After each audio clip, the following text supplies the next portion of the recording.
Soy foods have become controversial in recent years, even among health professionals, exacerbated by misinformation found on the internet.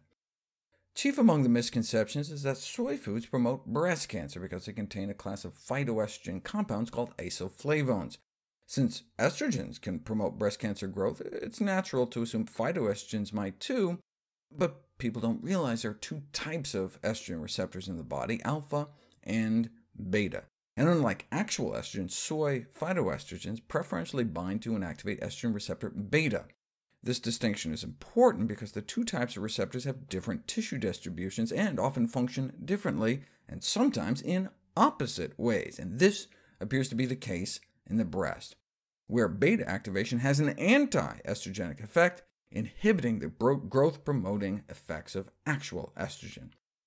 Something we've known for more than 10 years. There's no excuse anymore. The effects of estradiol, the primary human estrogen, on breast cells are completely opposite to those of soy phytoestrogens, which have anti-proliferative effects on breast cancer cells, even at the low concentrations one gets in one's bloodstream eating just a few servings of soy, which makes sense given that after eating a cup of soybeans, the levels in our blood cause significant beta receptor activation. So where did this outdated notion that soy could increase breast cancer risk come from? The concern was based largely on research that showed that the main soy phytoestrogen genistein stimulates the growth of mammary tumors in a type of mouse. But it turns out we're not actually mice. We metabolize soy isoflavones very differently from rodents. The same soy leads to 20 to 150 times higher levels in the bloodstream of rodents. The breast cancer mouse in question was 58 times higher. So if you ate 58 cups of soybeans a day, you could get some significant alpha activation too, but thankfully we're not hairless athymic overreactomized mice, and we don't tend to eat 58 cups of soybeans a day.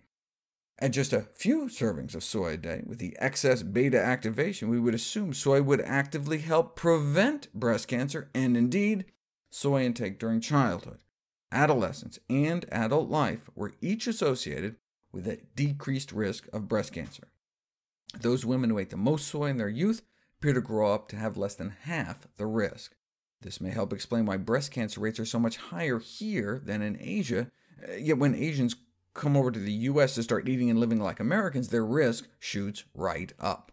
For example, women in Connecticut, way up the top of the breast cancer risk heap, in their 50s have like 10 times more breast cancer than women in their 50s living in Japan.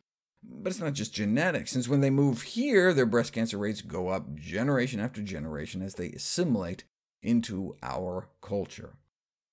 Are the anti-estrogenic effects of soy foods enough to actually change the course of the disease? We didn't know until the first human study on soy food intake and breast cancer survival was published in 2009 in the Journal of the American Medical Association, suggesting that among women with breast cancer, soy food consumption was significantly associated with decreased risk of death and breast cancer recurrence, followed by another study, and then another, all with similar findings.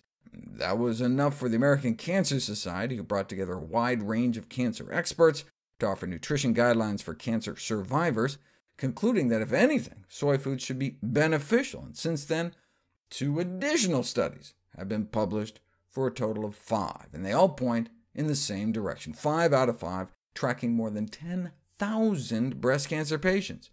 Pooling all the results, soy food intake after breast cancer diagnosis was associated with reduced mortality, meaning a longer lifespan and reduced recurrence, so less likely the cancer comes back. Anyone who says otherwise hasn't cracked a journal open in 7 years. And this improved survival was for both women with estrogen receptor-negative tumors and estrogen receptor-positive tumors, and for both younger women and for older women, past the edamame.